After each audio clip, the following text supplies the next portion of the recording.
सभी को छोड़ दिया उसको पढ़ाने के चक्कर में, क्योंकि समय नहीं मिलता था। यहाँ तक कि अपने माता पिता को समय नहीं दे पाया, सेवा नहीं कर पाया, और अपने बच्चे को परवरिश करने में, आगे बढ़ाने में उन काफी यत्न करना पड़ा, खूब परिश्रम किया।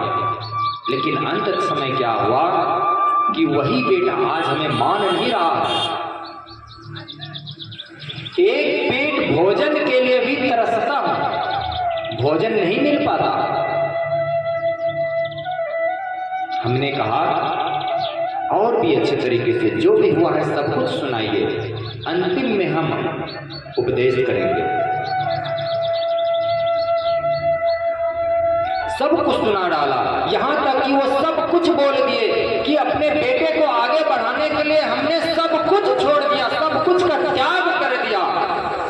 लेकिन वही बेटा आज अपने बच्चों को लालन पालन करने में व्यस्त हो गए, हमें एक पेट भोजन के लिए तरसा रहे हैं। हमने मुस्कुराया, बोला इसमें कौन सी बड़ी बात है, सही तो हुआ। वो दोनों माता पिता आश्चर्य हो गए कि महाराज जी आप हंस रहे हैं और आप बोल रहे हैं सही हुआ। हम बोले हाँ सही हुआ, वही तो हुआ है जो आप बच्चों को सिखाए हैं। आप भी अपने बच्चों को परवरिश करने में, आगे बढ़ाने में अपने माता पिता को, परिवार को, संबंधी को, सबको छोड़ दिया। तो वही तो अपने तुम्हारे बच्चे कर रहे हैं कि अपने बच्चे को पढ़ाने लिखाने में, आगे बढ़ाने में आपको भी छोड़ दिया, आपके परिवार को भी छोड़ दिया और संबंधी को भी छोड़ दिया। जो आप सिखाते हैं वही बच्चा करता है। इसीलिए सतर्क हो जाइए। जो आप चाहते हैं बच्चों से कि बच्चा मेरा ये करे, वही चीज आप भी करें परिवार में। अगर आप अपने माता पिता की सेवा नहीं करेंगे तो ये उम्मीद मत कीजिए कि आपके बेटे आपकी सेवा करें। ये बिल्कुल उम्मीद मत करना छोड़ दीजिए। आप अपने माता पिता को समय पर भोजन नहीं देंगे तो ये उम्मीद करना छोड़ दीजिए कि आपके बेटे आपको समय पर भोजन देंगे। आप अपने माता पिता की बात नहीं मानेंगे कि उम्मीद करना छोड़ दीजिए कि आपके बेटे आपकी बात माने। इसलिए महाराज अब भी समय है, सुधर जाइए। जो चीज आप अपने बच्चों से पाना चाहते हैं वो स्वयं अभिभावक करे तो ये निश्चित है कि आपका परिवार स्वर्गमय होगा, सुसंस्कारित होगा। जहां पर संस्कार विहीन परिवार होता है वहां पर भगवान भी वास नहीं करते। इसलिए संस्कारवान होना अति आवश्यक है। कहते हैं कि अभी के समय तो ऐसे ऐसे परिवार, बच्चे सब हो रहे हैं, मां नहीं मात पिता नहीं देवा, साधु न सन करवा वही सेवा। अभी के समय में यही हो रहा है। माता पिता को तो मानना छोड़ दीजिए, वो तो नहीं मान रहे हैं, लेकिन साधु से सेवा करवा रहे हैं। यहीं से फोन करते हैं, महाराज जी हम वृंदावन आ रहे हैं, हमारे कमरे खाली है ना, साफ उफ करवा के रख दीजिएगा। अब महाराज जी अपने से साफ कर रहे हैं कि अब यजमान आ रहे हैं, साफ सुथरा नहीं देखेंगे। वो उनका अपना कर्तव्य है कि यजमान आ रहे हैं, साफ सुथरा रहना चाहिए, सेवा भाव है। लेकिन यजमान को क्या चाहिए कि हम साधु से सेवा करवाने? तो आप पुण्य प्राप्त करने के लिए वृंदावन आए थे, तीर्थ यात्रा आए थे और खुद पुण्य क्षय करके जा रहे हैं। ये गलत है, ये सही नहीं है।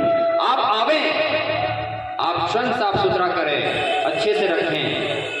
आप ये उम्मीद ना करना चाहिए कि जाकर के हम डोनेशन कुछ दे देंगे और साधु महात्मा आकर के साफ कर देंगे। नहीं, दान देना तभी सार्थक है जब उसमें कोई कामना नहीं हो। अगर ये कामना है कि हम दान देते हैं, इतनी भी सुविधा हमें नहीं मिलेगी, तो काहे को दान देते हैं हम जा रहे हैं, हमें जगह भी नहीं मिलेगा रहने को, तो दान काहे के लिए देते हैं? तो ये दान का कोई फल नहीं मिलता।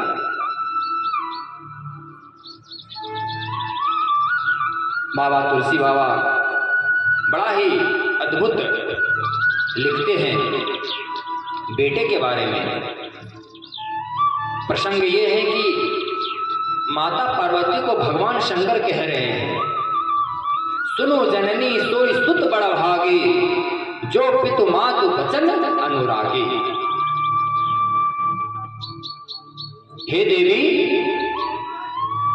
वही पुत्र बड़ा भागी है जो माता पिता के वचन के अनुरागी है, जो माता पिता के कहे सुनते हैं। वो पुत्र सुपुत्र है, नहीं तो वो कुपुत्र है। और महाराज आत्मदेव जी वृंदावन की ओर गए और इधर उनका बेटा स्वतंत्र हो गया। अब कोई टोकने वाला नहीं है, कुछ बोलने वाला नहीं है। अब जो भी करता मनमानी करता। अब तो वो माँ को भी खरी खोटी सुनाना प्रारंभ कर दिए। इस तरह तो माँ को सुनाता था तो पिताजी बोल बैठते थे, लेकिन अब पिताजी चले गए, अब माँ को भी खरी खोटी सुनाना प्रारंभ कर दिए। यहाँ तक कि वैश्याओं को ला करके घर में रखने लगे। ये सब चीज देखा नहीं गया और धुंधली देवी उनकी माता कुआं में कूदकर आत्महत्या कर ली। महाराज, ऐसे पुत्र को जन्म करने से क्या फायदा, जिनके कारण माता पिता ही घर छोड़ दे। आजकल आप देख रहे हैं वृद्धा आश्रम बनना प्रारंभ हो गया है। वृद्धा आश्रम कब बनता है आप समझ रहे होंगे, जब बेटे उनकी संतान घर से निकाल रहे हो, मान आदर सम्मान नहीं कर रहा हो, तो उनको वृद्धाश्रम जाना पड़ता है। ये नौबत क्यों आवे? नहीं आना चाहिए। उस बेटे पर धिक्कार है जो अपनी माँ को घर से निकाल दे, अपने पिता को घर से निकाल दे।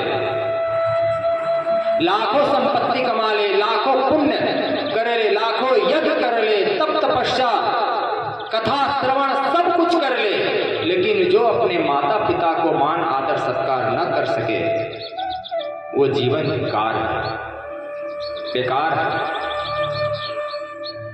इसलिए कुछ हो ना हो, एक रोटी ही खाएं, लेकिन आधी आधी रोटी बांट कर खा लें। आप बड़े घर नहीं बना पाए, कोई बात नहीं। बहुत जगह जमीन नहीं ले पाए, कोई बात नहीं। आप अच्छे अच्छे कपड़े नहीं पहन पाए, कोई बात नहीं। लेकिन अपने परिवार में माता पिता को जो भी जितना सा खिला सके प्रेम से खिलाइए, रखिए, मान आदर कीजिए, सेवा कीजिए। यह आपका कर्तव्य है। महाराज, सत्य तो ये है कि माता पिता के आशीर्वाद के बिना भगवान भी कृपा नहीं बरसाते। भगवान की कृपा नहीं बरसती है बिना माता पिता के आशीर्वाद से। इसलिए प्रथम तो ये है कि माता पिता का आशीर्वाद लें। अगर एक दिन भगवान की पूजा नहीं भी कर रहे हैं तो कोई बात नहीं, लेकिन माता पिता की सेवा करने के लिए बिल्कुल ना भूलें। अगर भगवान को पूजा करने का समय नहीं मिल पाया तो कोई बात नहीं, लेकिन माता पिता की सेवा जरूर करें। और आज धुंधली देवी आत्महत्या कर ली, अब तो और भी स्वतंत्र हो गया। 5 वैश्याओं को लाया गया। 5 वैश्या कोई और नहीं है महाराज, ये सबके अंदर है, ये सबके अंदर है। कौन कौन है? शब्द, रूप, रस, गंध और स्पर्श। ये 5 वैश्याएं हैं। इनके माध्यम से ही अगर कहा जाए इसके अगर सत्य धर्म पर चलते हैं तो श्रेष्ठता की ओर बढ़ते हैं, और इसी का अगर सत्य धर्म पर नहीं चलते, असत्य धर्म पर चलते हैं तो फिर पतन की ओर चलते हैं। इसीलिए महाराज हर वक्त अपनी इस 5 जो वैश्य का रूप बताया गया है, इसे सावधान करके रखें, नियंत्रण में रखें कि शब्द बोलना है लेकिन सोच विचार करके बोलना है। रूप अपने सौंदर्य जो है, इस सौंदर्य का घमंड न करने पाए, बिल्कुल नहीं करना चाहिए। रस कभी कभी काम वासनाओं वाले शब्द सुन करके बहुत अच्छा लगता है किन्हीं को, लेकिन इस तरह की प्रीति उसमें ना रखें। रस लें तो भगवत भक्ति का, सत्संग का रस लें। गंध, स्पर्श, ये सब इन्हीं के अंतर्गत आता है, इसीलिए इनसे दूर रहें। अगर इनको सत्कर्म में अगर लगा देते हैं तो फिर भगवान को प्राप्त करने के साधन बन जाते हैं। भगवान के द्वारा ये जो साधन दिया गया है, ये साधन साधारण नहीं असाधारण है। अगर इसका सही नियोजित किया जाए तो फिर भगवान को प्राप्त करते हैं, अगर यही सही नियोजित नहीं करते हैं तो फिर पतन की ओर बढ़ते हैं। और महाराज ऐसा हुआ एक दिन कि वो अपने धन संपदा सब कुछ वैश्याओं को दे करके काम वासनाओं में लिप्त हो गए, और जब सब धन संपदा खत्म हो गया तो वो राजा के घर चोरी करने के लिए चला गया। वहां से ढेर सारा धन लाया। जब वैश्याओं को पता चला कि अरे ये तो राजा का धन लाया है, इनके पास तो था नहीं, कहीं ऐसा ना हो कि राजा खोजते खोजते यहाँ पर पहुंच जाए और हमें भी पकड़ ले, इससे पहले कि इसे ही खत्म कर दिया जाए। महाराज जिनको आप खूब मानते थे, आज उन्हीं के हाथों अंगारे ला करके धुंधकारी को मुख में डाल करके तड़पा के मार दिया। इतनी दयनीय मौत और किसी का न होवे। जिस तरह कर्म करेंगे वही फल मिलेगा। कर्म सिद्धांत ऐसा है महाराज कि कर्म कोई किसी को नहीं छोड़ता।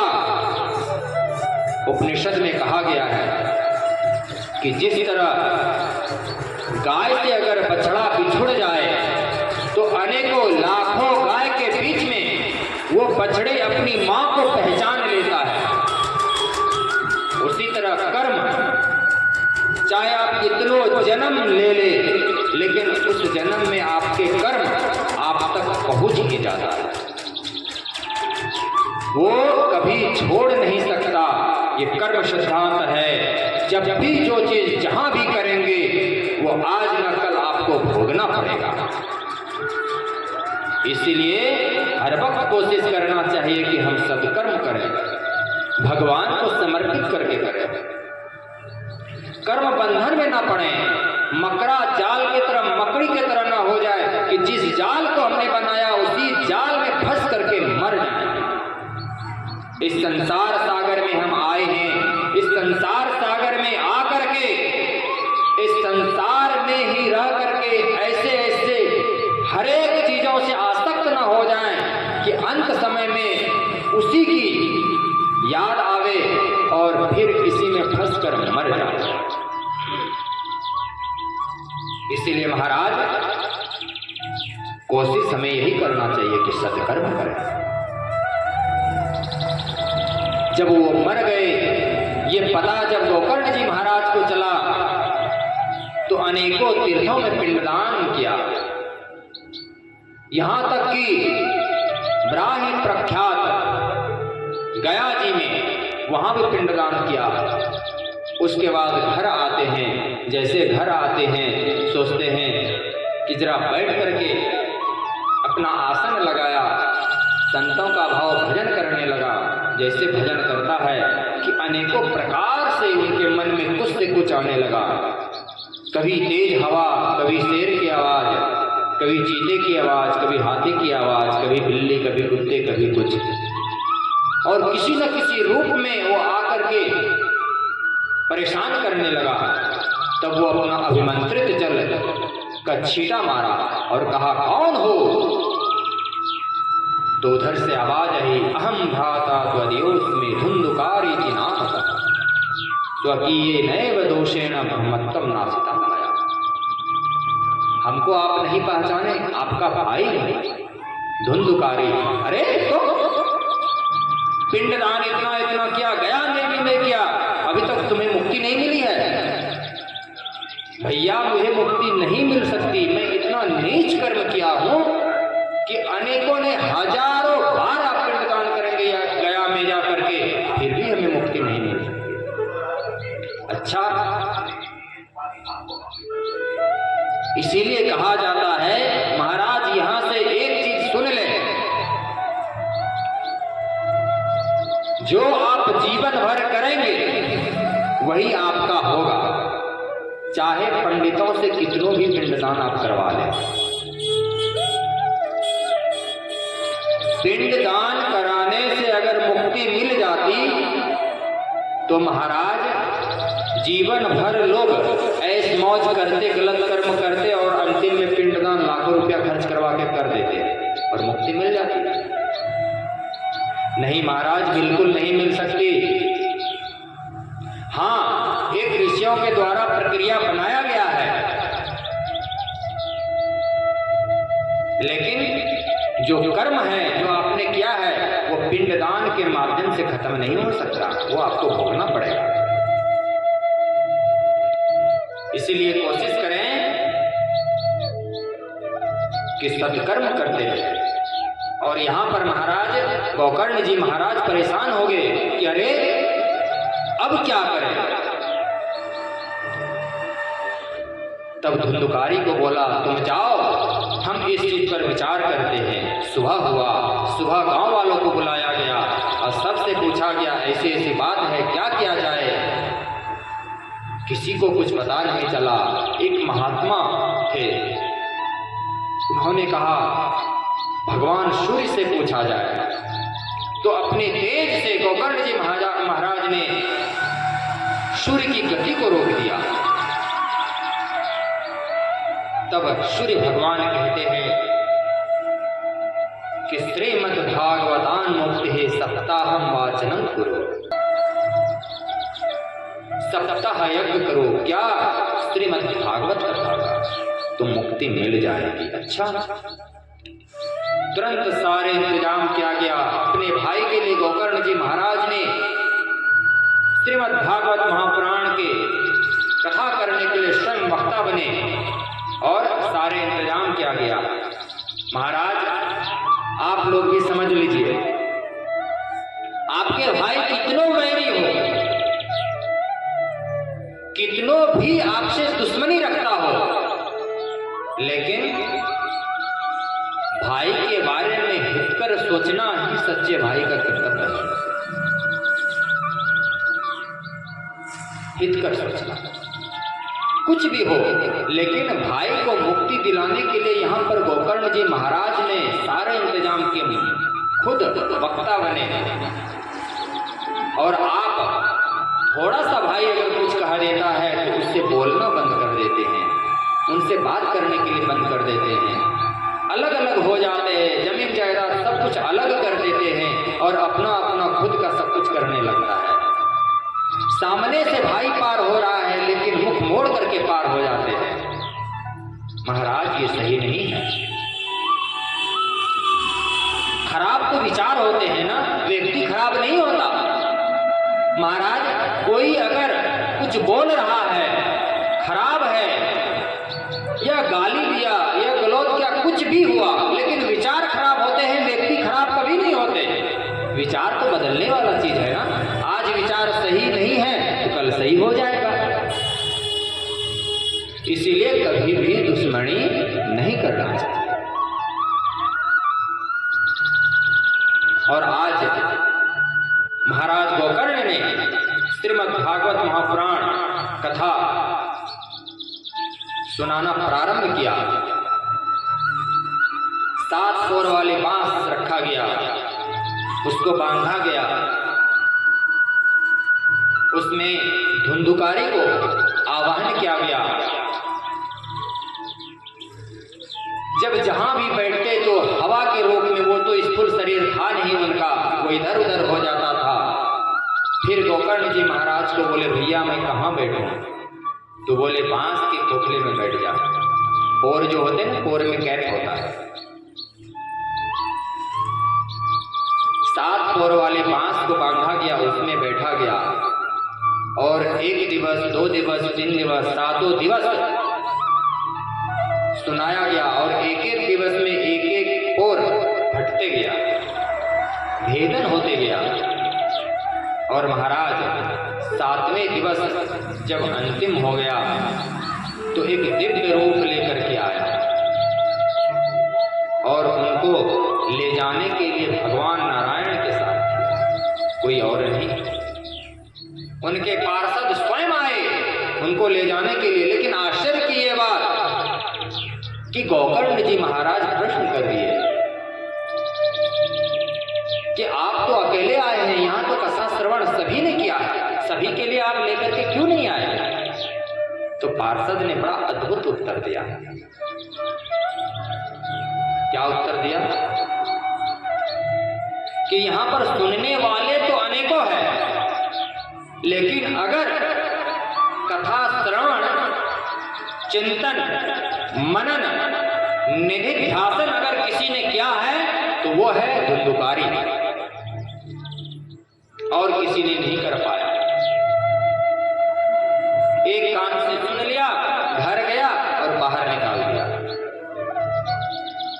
इस तरह कथा श्रवण करने से कोई फायदा नहीं। इसीलिए मैं सिर्फ धुंधुकारी को लेने के लिए आया।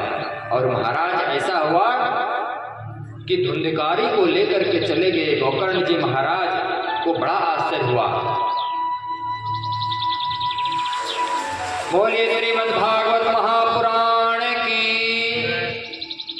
पहली कथा तो श्रावण में किया था, पुनः गोकर्ण जी महाराज बोले कि पुनः एक बार कथा किया जाए। इस बार और भी सभी को बुलाया गया, अनेकों गांव वाले आवे और कथा श्रवण करे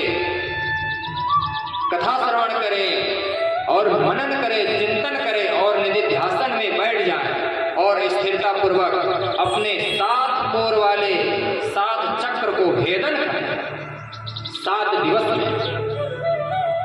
तो आपको महाराज पार्षद आपके लिए भी जरूर आएंगे। और वही हुआ कि 7 दिवस तक कथा चली और उसके बाद सभी के लिए पार्षद आए। गोकर्ण जी महाराज के लिए स्वयं नारायण भगवान आए लेने के लिए, और सभी कोई भजन करते हुए चले जाते हैं। श्रीमन्नारायण नारायण।